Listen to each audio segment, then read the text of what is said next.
Hey everybody, it's Spinja. I'm back and I just want to show you how easy it is to make a chocolate cake with stuff that you probably already have in your cupboard.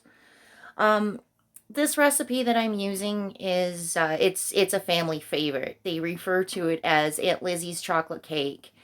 And it's funny because my mom and my grandma ranted about it, but they never actually made it. So I made it for the first time a few months ago, and oh my goodness, it is legendary. So I'm going to run through the ingredients and the tools that we need, and I'm thinking I will post a screenshot of the recipe as it stands right now. And I'm thinking down the road, if people are interested in the recipes that I'm doing, I'm contemplating starting up a newsletter. So if there's any interest, if you can let me know in the comments, if you're interested in the recipes, then yeah, let me know, and I'll see about throwing a newsletter together for everybody. So we're gonna start, and I'm sorry if this is obvious but at the same time, I think there are people out there that just haven't had the exposure or the experience. So if you're an old pro, bear with me. If you're a newbie, you're in the right spot. I'm gonna do everything I can to help you figure this out because it's that simple. You don't need to be paying $30 for a cake in the store. So we're gonna start off with the mixing bowl. This is my preferred mixing, my like what I like. I like the spout here and the handle because it makes it easy to pour in. This is the 8x8 baking dish that we're going to use. This one actually comes with a lid, so it's very handy for the storage. Um, Measuring implements. Okay, I've got a few. I've got the measuring cup, and the reason I like this for this recipe is that it calls for hot water, and so we've got the kettle as well. So that's how I measure. I pour my hot water into the glass cup, but I also have measuring cups that they nest together, easy organization. Always try to keep your measuring cups together because it just makes life easier when you do have the time and decide to bust out the baking. And then these are my measuring spoons. These were my mom's. So I'm going to go down what's in the cake.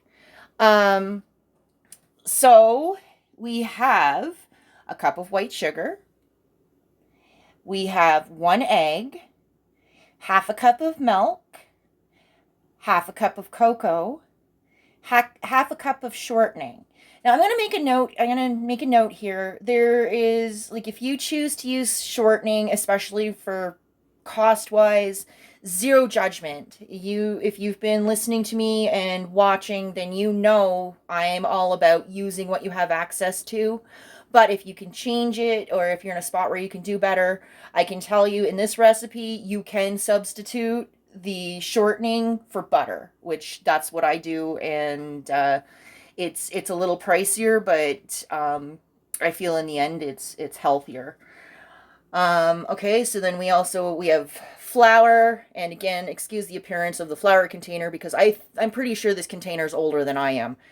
And then we have then we have the baking soda and baking powder, and then we've got some vanilla. So I have heated my oven. This is the part where we're kind of tweaking things because as it stands, it says to bake in an 8x8 pan at 350 for half an hour. I'm finding that that is not quite long enough, so I am tweaking my time. So I will say a disclaimer here that I'll be rewriting it. It's 375 for half an hour, and I'm still working that out. So even that, always test your cake, and I will show later on how I do that.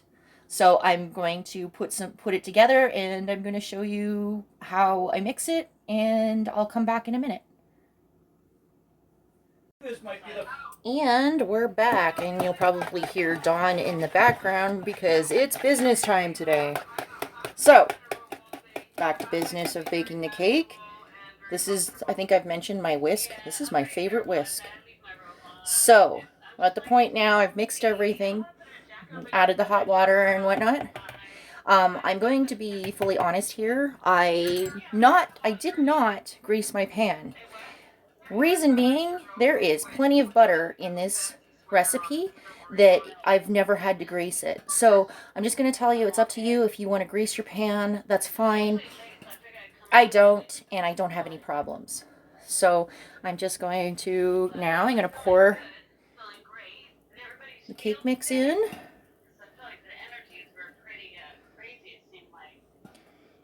And this is the part. Hi. So this is the part where I've got most of the cake batter in. I'm going to take my spatula and just get the rest out.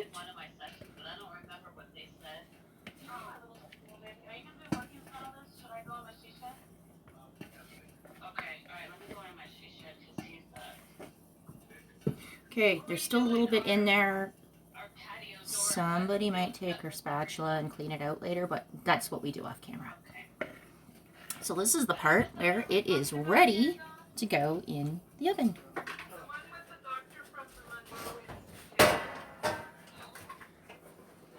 You got that. I said to be like 3 days. So I just got it in the top oven. There. And I'm going to put it in for 30 minutes and check after that. And I'm back. And if you can hear in the background, we do have recording going on. So, oh, my clock, my phone, or it's telling me to needed to check it. So here we have the cake. I'm going to check. So this is what I do to check to make sure that it's done. Okay, so you can see it's still runny. So that was not long enough.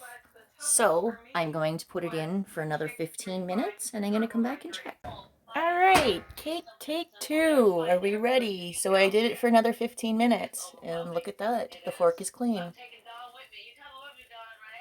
Oh yeah. Okay, so I'm going to take it out and then I'm going to let it cool for a couple of hours and then we'll come back and I'll icing it and show you how to do that. And I'm back to icing our cake. Now, this is, I kind of do this flying by the seat of my pants. So, I will write it down, but, icing for me anyway, just icing a regular chocolate cake, there's really no right or wrong way to do it. So it's a matter of personal preference. So I'm just going to give you the basics on how I'm going to get my icing, and you may tweak it however you want. You might not want the chocolate. You might want a little bit more of the coffee flavor. Oh, and I forgot the vanilla. So I'm just going to share with you what I use for my icing. So I'm gonna do 2 cups of icing sugar, and then I'm going to do 2 tablespoons of cocoa, and then I'm going to start with 1 tablespoon of coffee. And to check out the consistency. Basically, again, there's no right or wrong answer. If you don't want it too runny, so you start out with a little bit of liquid and then add more if you find the icing is too stiff. And then I'm also just kind of guessing with the amount of butter that I'm using. I'm going to say that might be a tablespoon or 2. And again, it's personal preference. I'm flying by the seat of my pants. That's half the fun with baking. So I'm just going to clean that off. And yes, we are messy. Yes, we are not perfect. And that's just the way that we roll. That's our life. So I've put the butter in my bowl. Okay, I'm going to do the 2 cups of icing sugar.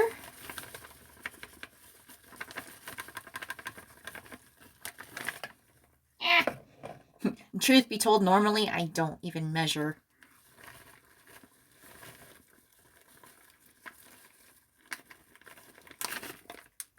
Okay, so that's approximately 2 cups. And oh yes, it's messy. Get it all over the place. Okay, and then I'm going to do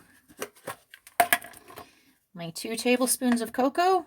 And again, you can make it as chocolatey. I've seen some recipes suggest up to 4 tablespoons of cocoa. And yes, I'm a chocoholic, but this stuff's also pricey. So I'm starting with 2 2 tablespoons. And then I am going to do a tablespoon of coffee and just see where that gets us. And then vanilla, I don't actually measure it either. I'm sorry if this bothers people, if this is annoying, but it's what's worked for me. And I think this method encourages people to experiment, trial and error. So no, I'm not giving you the perfect recipe. I'm giving you what works for me. So this might be too sweet, might have too much cocoa, might not have enough cocoa. You do you. Okay, and then I'm going to just put in a splash of vanilla, and you might want to measure this. You might want to do half a tablespoon. We love vanilla, and for us, there's no such thing as too much vanilla, but I'm just going to do a little splash here. But I would recommend, if you're not used to the splashing, then try a tablespoon, or try a teaspoon. Teaspoon is a smaller one, and see how it works for you. Okay, so this is the part. I'm going to take my whisk and I'm going to stir it really slowly. Otherwise, you're going to end up with one nasty mess and you're going to get it all over the place like I already have. And if your butter's a little hard, that's the part. This whisk is great. So I'm just mixing it right now. Oh, yeah, there we go. Getting it all over the place. Okay, and right now, you can see I'm going to need more coffee. So I'm going to set that down. And it's amazing just how much. So we're up to 2 tablespoons of coffee now. And I don't know where I think the coffee idea came, I got that idea from my mom. Somehow it just enhances the flavor of the chocolate. And I mean, chocolate and coffee, right?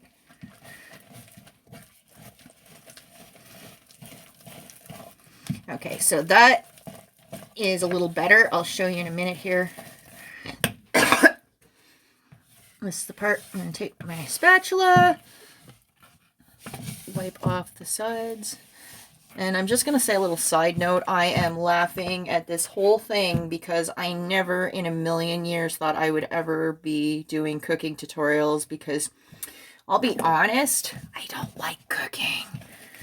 But I also don't like getting ripped off, and, I also don't like not knowing what's going in my food. So I would rather save the money. And once you've established your basic ingredients, if cocoa and icing sugar is something that you want in your pantry, then you can just go to your pantry. Karen Holton mentioned about, this being a great idea, she's a big supporter and my endeavor, trying to help people rediscover or discover making their own food.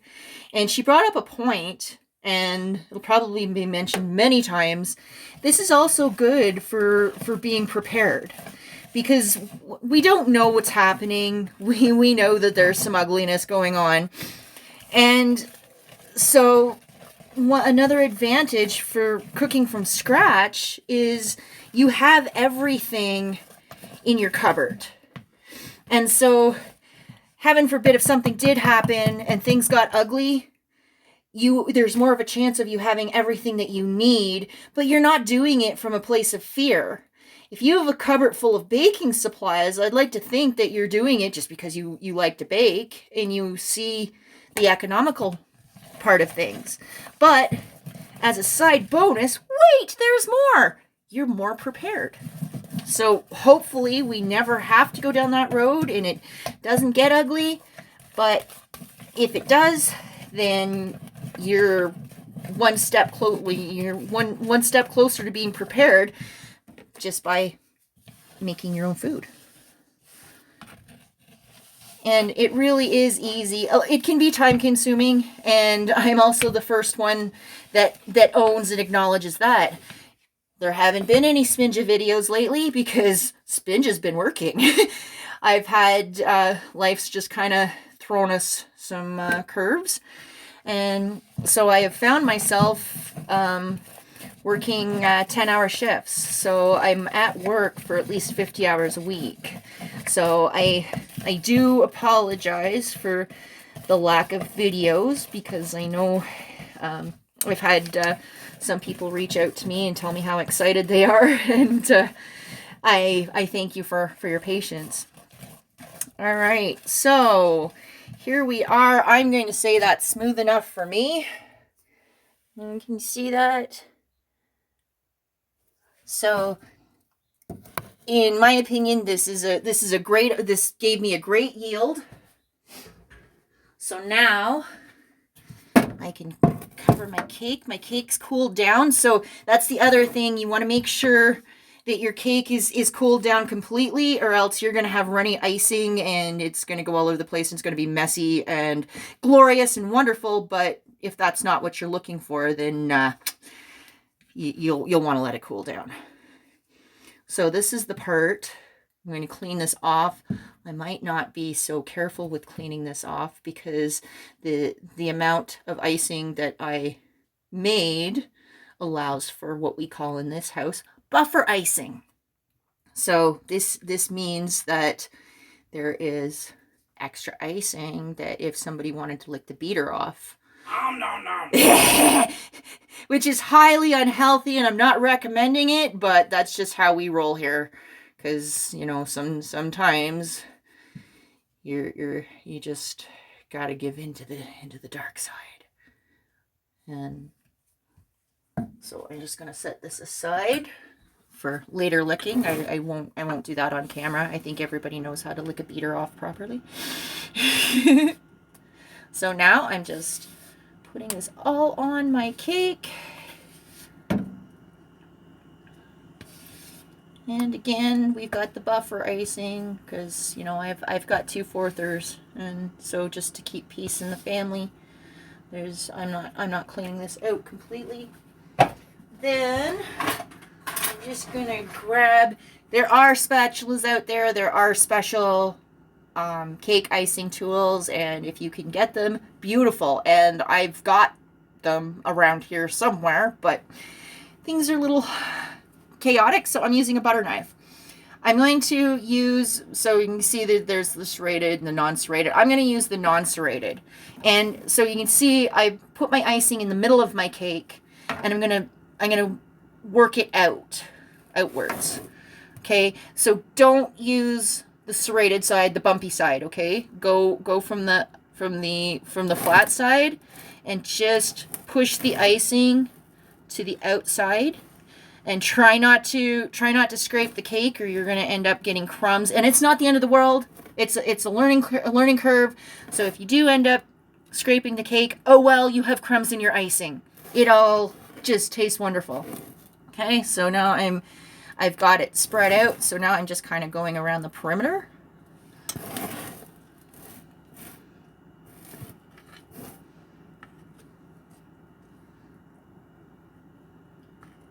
And in my opinion, there's really no wrong way to do this. There's preferred ways and other ways and better ways. I am very sure of that. But this is what works for me. I like to keep things simple, and I hope that I've inspired you. And if you don't agree with this method, then please do your research. Find out what works for you. I'm just here to get the party started and inspire. I certainly don't have all the answers, and I'm not even going to pretend that I do. I'm just sharing what's worked for me, and especially with a crazy ass schedule. All right, so you can see she may not be pretty, but it's chocolate cake. Check that out. I hope this was helpful. I hope it inspires you. I will find out a way to write the recipes down. And again, I'm just going to say that if this is of interest, and like if there's a need for me to start a newsletter, then I'm happy to put the recipes in there. let me know in the comments what you think. How would you like me to deliver this information to you if you're interested? So again, I'm just going to thank you for your time. Thank you for your interest. I am going to be opening up my Instagram, so I will probably do that after this video. So if you just want to look for Canadian Spinja, that's me right now. It's just a bunch of crocheting stuff, which that's probably what's going to happen is I will be I'll be sharing my videos and sharing tips, but I'm also going to be using it to sell some of the items that I make. And down the road, I would like to start just doing tutorials with crocheting and knitting and anything else anybody might have interest in. And again, I'm not claiming to be an expert, but I'm under the impression that I might know a little bit more, like enough to share to help people on their journey, and I'm doing a disservice if I don't share it. So anyway, thank you so much for watching. I love you guys, and I will see you on the next video.